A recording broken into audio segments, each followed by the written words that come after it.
Et voilà, on va continuer avec un autre engin pour les petits jeunes. Une Vatera GT3. C'est une petite voiture de piste. Vatera, c'est un constructeur qui est pas tout jeune, enfin qui est assez jeune justement.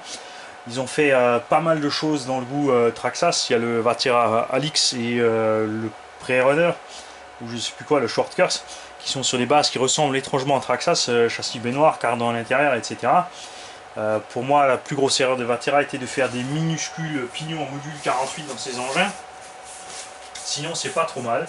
Ils ont eu tout comme Traxxas, des cardans plastique, donc des soucis avec ça. C'est une marque qui a pas trop fleuri, on en entend plus trop parler. Ils ont fait le Twin Hammer, ils ont fait un paquet de choses au début, ils ont fait du bon boulot, mais ça s'est un peu arrêté, ça a ralenti. Alors est-ce qu'ils n'ont pas réussi à vendre comme ils voulaient ou quoi? Je ne sais pas. Les fans de la marque, je compte sur vous pour me préciser tout ça. Alors, attends que je trouve comment je t'ouvre. Ce qui est original, c'est leur emballage. C'est un gros abri d'air. Et à l'intérieur, on a une superbe petite Nissan. Toujours aussi fixée sur ses straps. Donc ça veut dire que le modèle n'a absolument pas été utilisé. Je vais m'approcher aussi. On a à l'intérieur, se promène. Je vais peut-être l'enlever ça. Voilà. On a les feux en fait qui sont intégrés, c'est-à-dire qu'on peut mettre des LED dans cette petite carrosserie. Tiens, voilà. Ah, ça a de la gueule quand même, hein. C'est assez funky. Quand un dixième on trouve une tonne de carreaux et de style de roues et de jantes. Là aussi, Vatera disque et étrier de frein à l'intérieur. Jantes en black chrome qui sont super bien faites. Pneumatique, bon ben, pas chercher loin, hein, c'est quand même une fabrication chinoise pas trop chère, ça reste un RTR. On va voir ce qui se passe sous la carreau. Alors la radio chez Vatera, puisque c'est importé par Horizon Hobby, je pense que c'est une DX2. Voilà. Donc les pauvres petites loupiottes, on les remettra. Alors ça c'est une arrière, ça veut dire qu'il y a des choses qui se baladent dans la machine.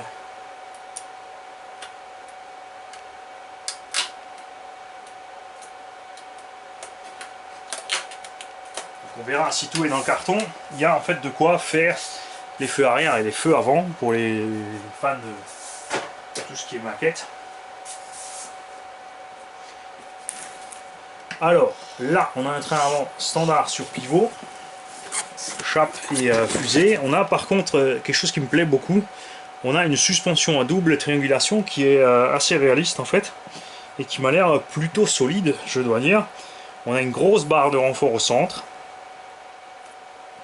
pour diminuer donc le flex du châssis. L'engin est livré en moteur brushed, arrêteur brushed, sa petite NIMH. Ah ah, attention, ça a sonné, je vais pas tarder à partir. Un pare-choc avant bien solide. On a ici récupéré donc le deuxième feu avant. Non, c'était le deuxième arrière. Donc perdu, et c'est encore. Tu vas y arriver, Mani, tu vas y arriver. Alors, ça j'aime beaucoup par contre, des rilans. On peut ouvrir. Voilà. Je vais donc pouvoir te montrer la machine de plus près. Alors là, on a des suspensions hydrauliques vraiment bas, vraiment très mou. Donc en fait, le châssis va vraiment en frotter à chaque petit passage de courbe. Ça, je suis pas trop fan. On a un respecteur Spectrum qui est waterproof. Donc les premières générations de waterproof qui avaient les câbles à l'extérieur. Très marrant, ils ont fait un petit support pour mettre l'antenne qui est collée directement au récepteur. Les câbles sont bien rangés malgré qu'il n'y ait pas de boîte radio. Là aussi on a une direction montée genre comme un 8ème avec une barre de Ackermann et un petit renvoi sur la direction. On a le sauve-cerveau directement monté sur le cerveau. Un châssis bien plat. Donc je suis curieux de voir évoluer cet engin. Bouge pas, je te sors la radio.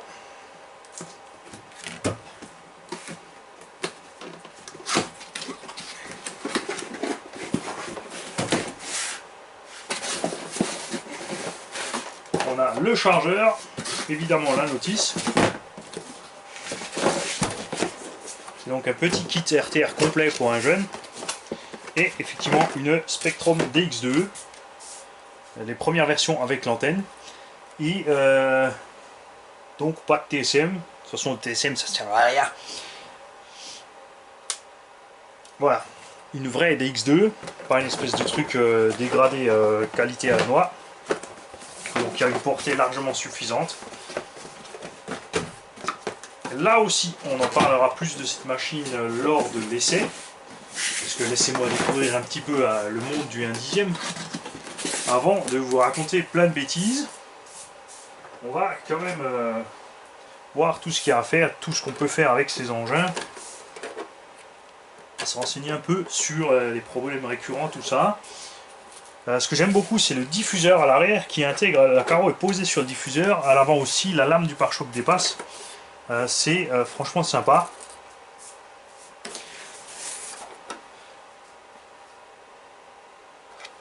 Hein, qu'est-ce que t'en dis mon gars? C'est pas mal hein. Donc là aussi, n'hésitez pas, contactez-moi, ces engins sont à vendre. À des prix ridicules. Bien sûr, il y a beaucoup qui vont me dire ah mais c'est des vieux modèles. Bah ouais mon gars, je vais pas non plus te sortir un modèle 2019 à la moitié du prix, il faut pas déconner. Hein, mais ça, ce sont des bonnes petites bagnoles pour les débutants.